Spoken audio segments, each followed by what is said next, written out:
लोकांनी मतदान केलं आणि 7,500 मतदारांचं दुबार मतदान झालं। हे सगळं अत्यंत चिंतित करणारं चित्र आहे।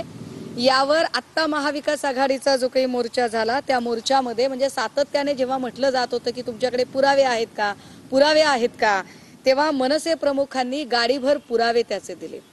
मतदार याद्या आणि त्याच्यातील होणारी माल प्रॅक्टिस, त्याच्यातलं दुबार मतदान, डिलिशन, ॲडिशन आणि कशा पद्धतीने एकाच कुटुंबामध्ये म्हणजे बुलढाण्याच्या एकाच कुटुंबामध्ये शेख, कांबळे आणि जैन असे एकाच कुटुंबातल्या मतदाराच्या त्याच्यातली नावं आहेत।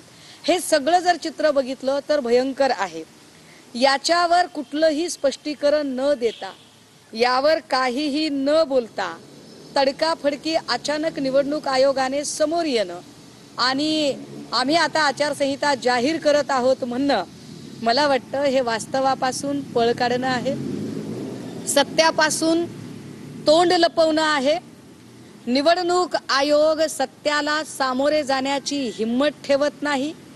निवडणूक आयोगाकडे या आम्ही उपस्थित केलेल्या म्हणजे काँग्रेसचे नेते सन्माननीय राहुलजींनी उपस्थित केलेले प्रश्न, आमचे नेते सन्माननीय आदित्यजींनी उपस्थित केलेले प्रश्न किंवा मनसे प्रमुखांनी दाखवलेले गाडीभर पुरावे, याच्यावर एका चकार शब्दाने बोलू इच्छित नाही।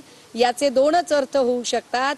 एक, यांनी सत्य मान्य केलेलं आहे आणि दुसरं, यांच्याकडे कुठलंही सप्रमाण स्वतःची बाजू मांडण्यासाठी असं काही नाही।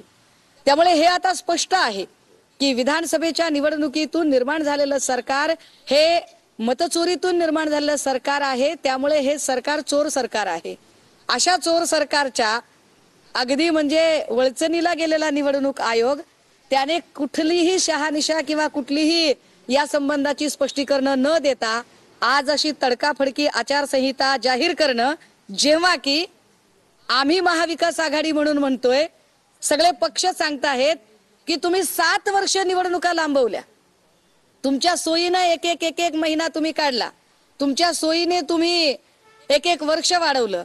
जिथे तुम्ही 7 ते 7.5 वर्ष निवडणुका लांबवलेल्या आहेत तिथे अजून जर 2 महिने लांबल्या तर काय फरक पडतो, पण निवडणूक याद्या दुरुस्त करून घ्या ही आमची प्रमुख मागणी आम्ही वारंवार मांडली। तरी सुद्धा आज जी आचारसंहिता लागली ती पुन्हा एकदा भाजपा स्वायत्त यंत्रणांना हाताशी धरून रडीचा डाव खेळत आहे। भाजपाचं वारं नाही, भाजपाची लाट नाही, वर नरेंद्र खाली देवेंद्र असला काही प्रकार नाही, वरही फेकेंद्र आणि खालीही फेकेंद्र असं चित्र आहे। परंतु अशा सगळ्या स्थितीतही निव्वळ आणि निव्वळ दंडेलशाही करणं आणि दडपशाही करणं हे पुन्हा एकदा स्पष्ट होत आहे।